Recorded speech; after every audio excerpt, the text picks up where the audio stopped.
Olá, amigos! Estamos novamente com o nosso Batendo Forte, o Mário Medalha já com a gente. Alô, Medalha, tudo bem?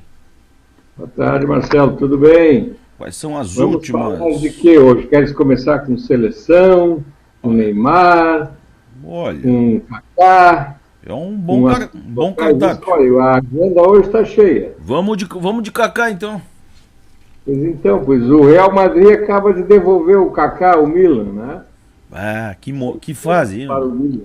Ah, Tem custo para o Milan. O Kaká até ficou muito satisfeito, porque ele estava meio deixado de lado no Real Madrid, voltou para o clube onde ele começou lá na ah, Europa, onde foi muito bem. Em 2007, no Milan ele foi escolhido o melhor do mundo, ajudou o uhum. Milan a conquistar o título da Copa dos Campeões, Ele enfim. voltou, né? Ele voltou. Mas o Kaká não é Não o é cara, né? exatamente, né? Falar com o Boemia não é com o É Kaká. verdade, é verdade.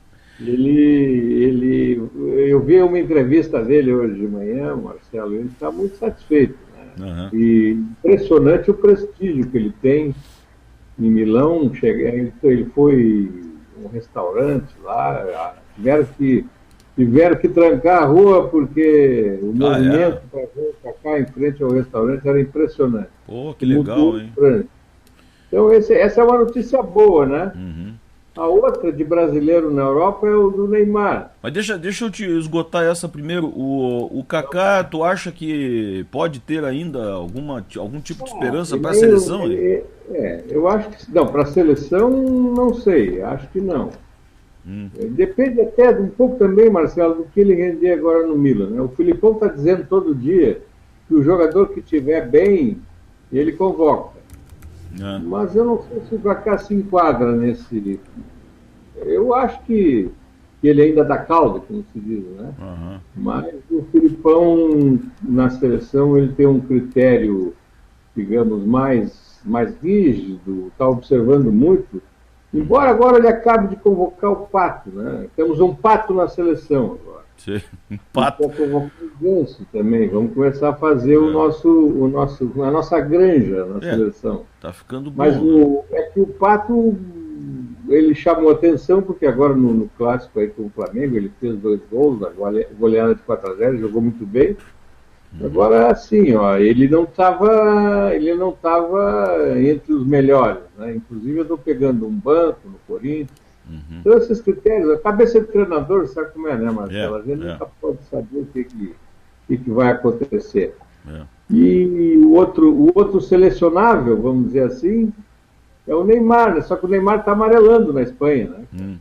O Neymar hoje, por incrível que pareça, ele está com mais cartões amarelos em 5 jogos do Ó, que o Messi em 73.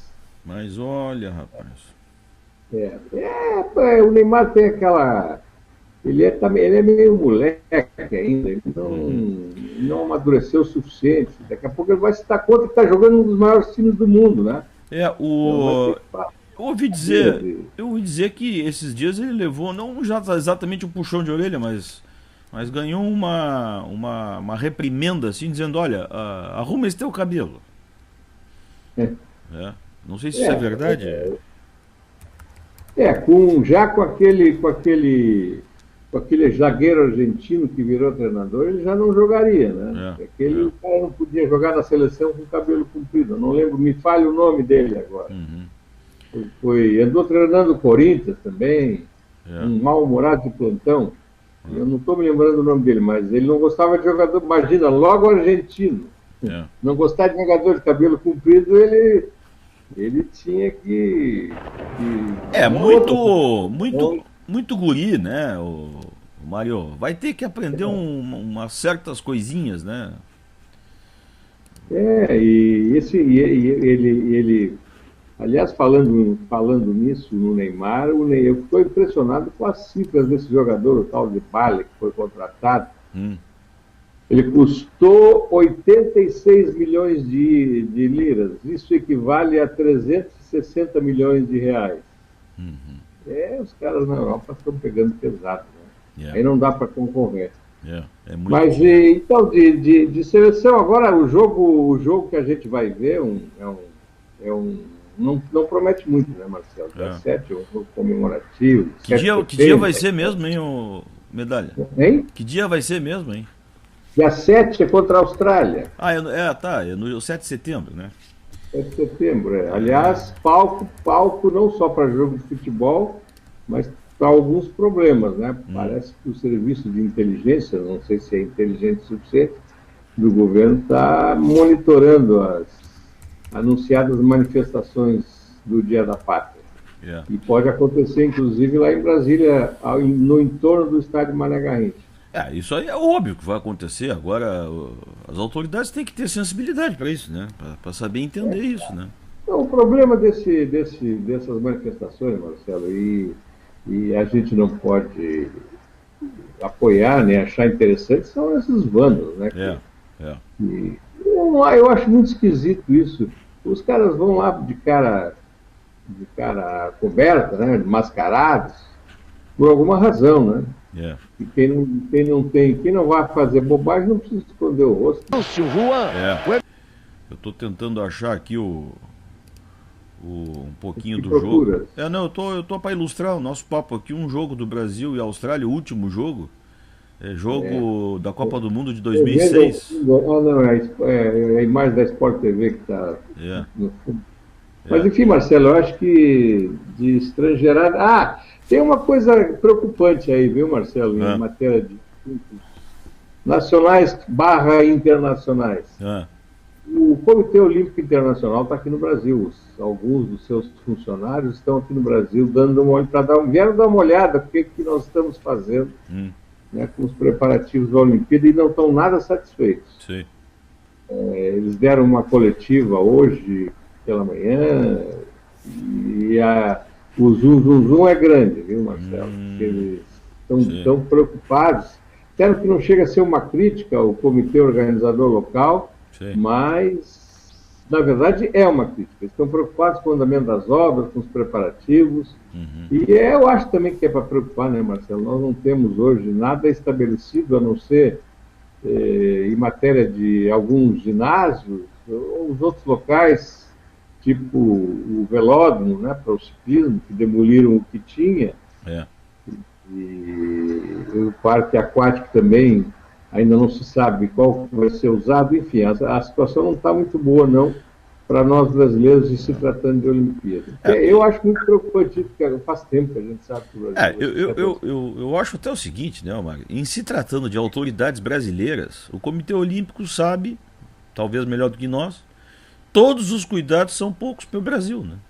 Tem que ficar em cima dessa gente, né? Como isso vale também para a Copa do Mundo, né, Marcelo?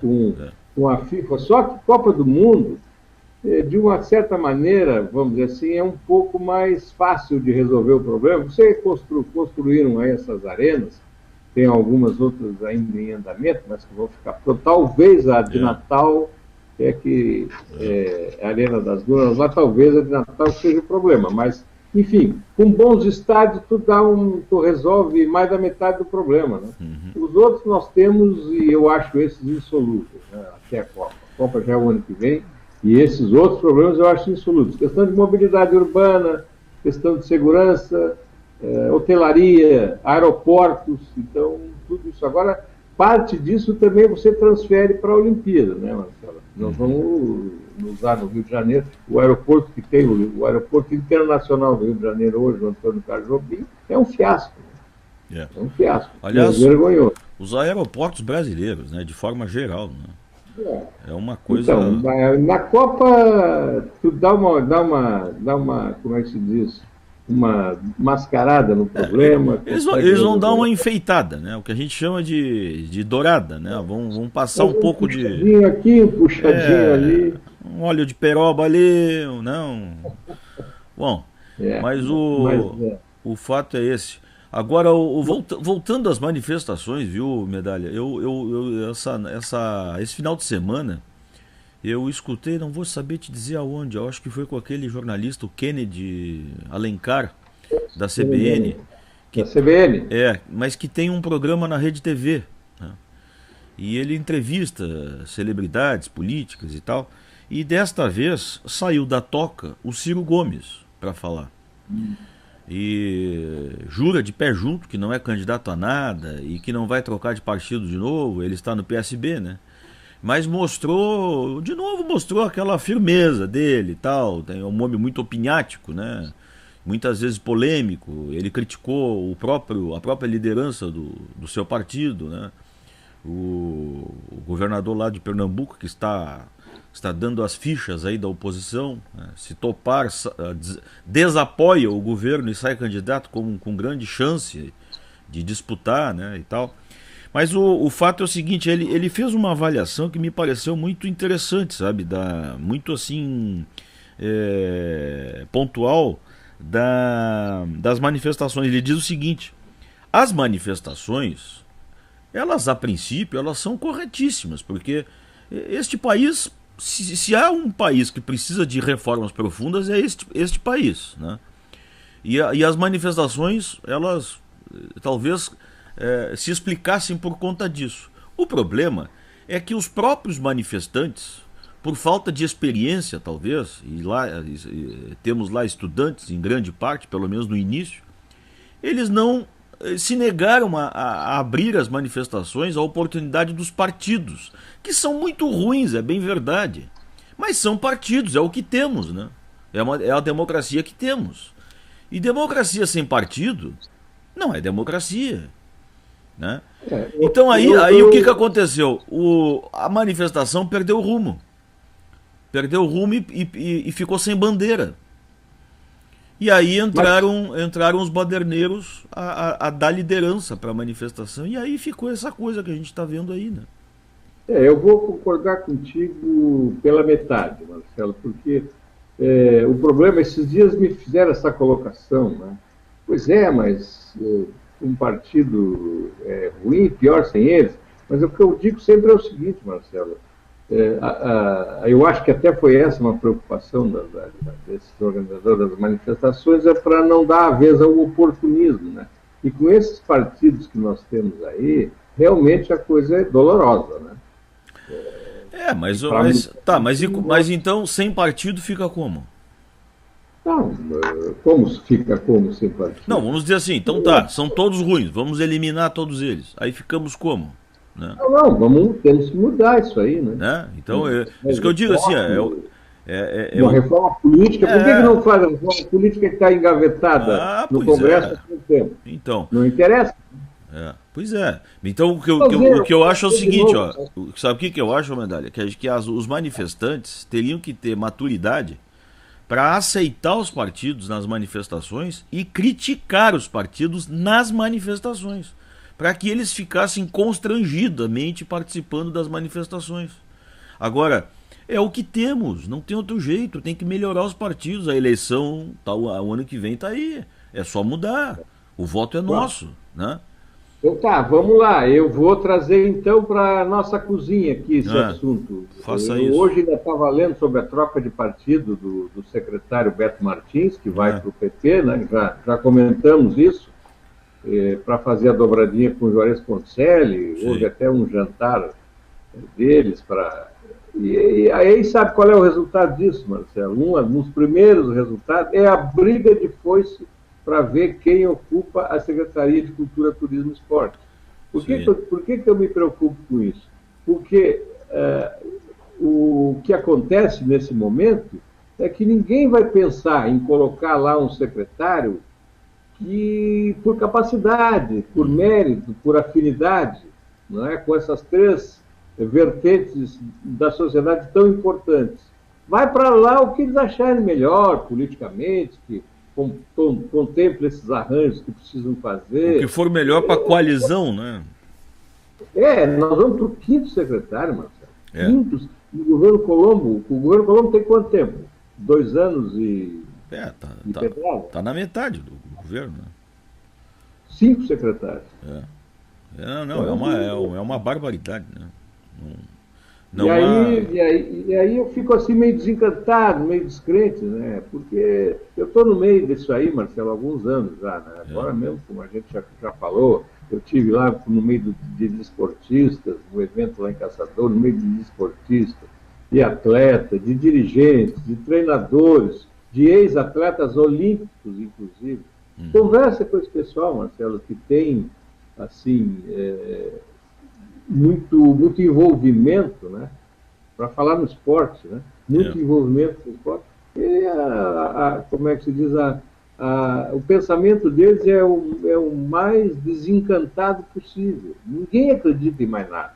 E aí, quando tu vê uma situação como essa que está acontecendo na Secretaria, é só a confirmação de tudo que se pensa, infelizmente. Aliás, parece que democracia é vista, essa é a preocupação, Marcelo, é vista de um jeito meio torto, né? Há uma distorção desse conceito. Eu vou te trazer agora um outro detalhe voltado para o futebol. O Figueirense fez uma reunião do Conselho Deliberativo nesta segunda-feira à noite, para a mudança de estatuto,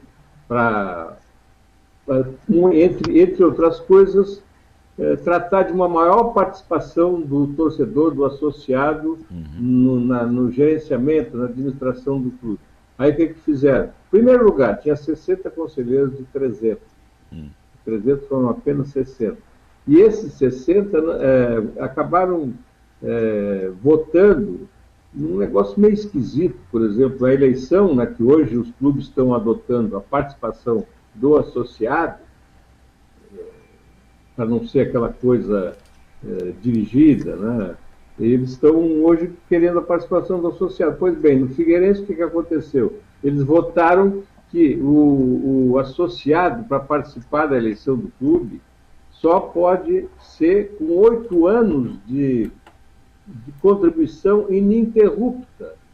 Bah, mas aí sobra muito pouca gente, né? Exatamente. Então, é muito restritivo. Isso é uma das coisas, né? Mas os nossos clubes são dirigidos assim, e o Figueirense atravessa um momento muito difícil em termos administrativos e políticos. Então assim, né? Ô, Medalha, então vamos dizer claramente, né?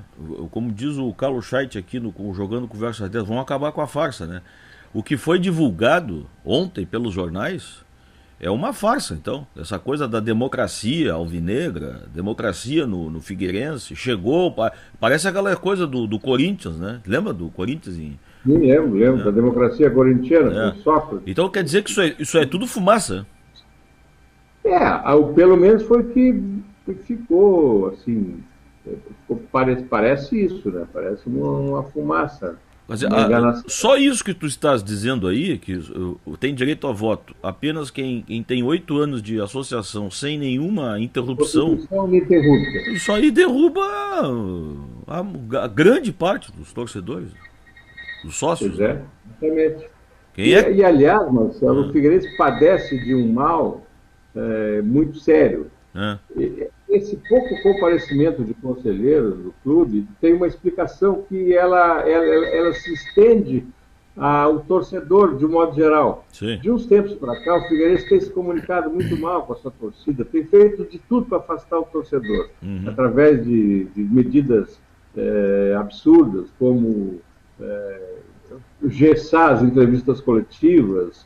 Ninguém mais sabe qual é o time que vai jogar. Ninguém chega-se não saber quais são os jogadores que vão viajar. O time vai jogar fora, eles não divulgam nem a relação dos jogadores que vão viajar. Quer dizer, o torcedor vai para o estádio hoje e não sabe quem vai entrar em campo. Entendeu? Então, isso é um elo que não existe mais. E, aliás, em muitos dos nossos clubes, por causa dessa bobagem que inventaram aí. Isso aí me parece que vem lá daquela ideologia de que o futebol é um produto, que deve ser tratado como um produto. E aí nas entrevistas coletivas os assessores é que escolhem os entrevistados.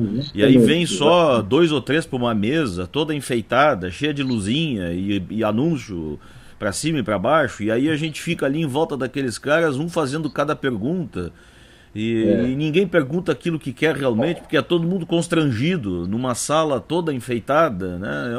É uma coisa ruim. Né? Tocasse num ponto interessante, Marcelo, que é a minha. Eu faço um questionamento, isso cada vez que eu vejo uma partida de futebol. Essa questão de tratar o futebol como produto. Tudo bem, vamos tratar o futebol como produto. Mas então a primeira coisa que um dirigente de clube tem que fazer quando o jogador assina um contrato tem que ter lá uma cláusula. Proibido tirar a camisa na comemoração do gol, na saída para o intervalo, enfim, trocar a camisa dele. Por quê? Qual é a hora que o patrocinador aparece? Qual é o momento de mais visibilidade do patrocinador, que não é tão fugaz quando o jogador está no meio da partida? É a hora que ele vai comemorar o gol, que as câmeras vão todas para cima dele, aí o cara tira a camisa. Qual é a hora que o jogador também vai aparecer bem? É quando estiver dando uma entrevista na saída de campo. O que o cara faz? Já está sem camisa, muitas vezes com a camisa do time adversário pendurada no ombro, aparecendo o patrocinador do adversário. Entendeu? Então, isso é tratar mal o produto. E essa exigência, esse cuidado tem que começar em casa. Mas o Mário, eu vou te dizer, ó, eu sou contra isso aí, viu, cara? Eu sei que eu tô contra a maré, eu sei que eu tô dando uma de dinossauro aqui, mas se você for dizer para um atleta que na hora mais importante e mais vibrante de um jogo de futebol, que é a hora do gol, que o sujeito sai por trás da goleira, correndo em direção à torcida para comemorar um gol, explode um estádio em alegria e entusiasmo, aí você querer tirar uma atitude racional de um atleta e dizer, não, fica com a camiseta, tu não pode tirar, faz isso, faz aquilo, vira pra cá porque o teu patrocínio vai aparecer mais. Pô, aí eu vou te contar uma coisa, né, cara? Não, mas acontece, Marcelo, que ele pune o clube e o time duas vezes nesse momento. Ele pune quando não mostra o patrocinador e pune quando recebe um cartão amarelo, porque é da regra. O jogador tirou a camisa, leva cartão amarelo. Muitas vezes ele já tem amarelo. Aí ele vai expulso por uma bobagem. Mas aí tá. Então, uma das formas de coibir tirar a camiseta é dar cartão amarelo. Tudo bem, agora faz parte do jogo. O cara sabe que vai levar um cartão amarelo, né? E o torcedor, que é o pai do negócio, o torcedor é que paga tudo isso, né? O torcedor, cara, vai desculpar, evidentemente que vai desculpar o seu goleador que levou um cartão amarelo que vai ficar fora do próximo jogo, mas rale-se, como diz assim, Alzira, como a gente dizia quando era guri, né? Pô, o cara fez o gol, veio na... Hã? Mas tu estás enganado numa coisa, Marcelo. Não é mais o torcedor que paga. Pois é. Esse aqui é o problema. Infelizmente, hoje o futebol é escravo da televisão. Cara, quem é que mostra, quem é que divulga o patrocínio do clube? É a televisão. Pois é. A coisa ficou diferente. Aí o cara vai pro intervalo, ele sai para dar uma entrevista e o cara está sem camisa. Primeiro porque mostra também muita... Eu não vejo isso na Europa. Mas o futebol na Europa é aquela coisa quadradinha, toda bonitinha, toda ajustadinha, cheia de educação. E, né, porra, aquilo ali também é chato pra burro, cara. Sabe? Aí são as arenas, aí são as salas de imprensa, acarpetadas, climatizadas, com aqueles loguinhos saltitantes atrás do cara, com microfones, não sei o quê. Mas o caminho que a gente tomou foi esse também, então não adianta. Cara. Ou se você aceitou isso, né, não tem como. Organiza ou então fica passando essa imagem de esculhambação. A gente e tu é do tempo também, Mário. Tu és mais do tempo ainda do que eu, que tu começaste antes do que eu até. Eu fui tu é meu mestre aqui nisso aí. Tu ao lado de outros tantos, mas eu sou do tempo que o repórter que chegava primeiro é aquele que corria mais. Entendeu? Quando terminava o jogo, a gente mirava uma boa entrevista e saía correndo atrás do cara. Hoje, tu é proibido de entrar no campo, só entra a televisão que pagou, que tem colete, que não sei o que tem a pulseira não sei das quantas. Entendeu? Antigamente a gente pegava o goleador, o nome do jogo, na corrida, velho. E o que chegava em segundo pegava já a minha pergunta que já tinha feito, né? Quando conseguia não ficar enliado. Mas então, a gente ficava naquele macarrão ali tentando né? Quer dizer, era uma guerrinha de competência, de eficiência, de quem sabia melhor. Hoje em dia é assim, ó, você ganha ou não o colete. Você pode ou não entrar. Você é ou não da rede não sei o quê. Poxa vida, né? Mas é o caminho que a gente tomou. que nos resta fazer é organizar isso, né? Porque, por exemplo, você hoje o momento mais, digamos assim, mais liberal nesse pós-jogo é quando tem aqueles corredores que eles chamam de área. Tem um negócio de área de não sei o que, né? E ali os jogadores vão passando ali, uma espécie de área livre ali. Só que aí tem um detalhe, né? Ali o jogador para se quiser. Também para se quiser. Se ele tá uma fera, porque perdeu o jogo, porque deu uma porrada no outro, levou um cartão, não sei o quê, ele passa reto e não para. E aí é o seguinte, o jogador não é um jornalista, não é um cara que esteja com a cabeça voltada para isso. Então o cara para se quiser. Muitos deles fazem cara feia, vão embora, dizem coisas, até xingam a imprensa, por isso, por aquilo, e não param. Ou seja, esses caras, eles têm a obrigação de parar e dar entrevista, cara. Eles são ídolos, são gente que está envolvida num fato, né? Isso todas as competições hoje internacionais organizadas é obrigação, isso pelo órgão maior. Por exemplo, tênis, hoje o tenista ele sai da quadra, ele obrigatoriamente tem que passar por uma entrevista.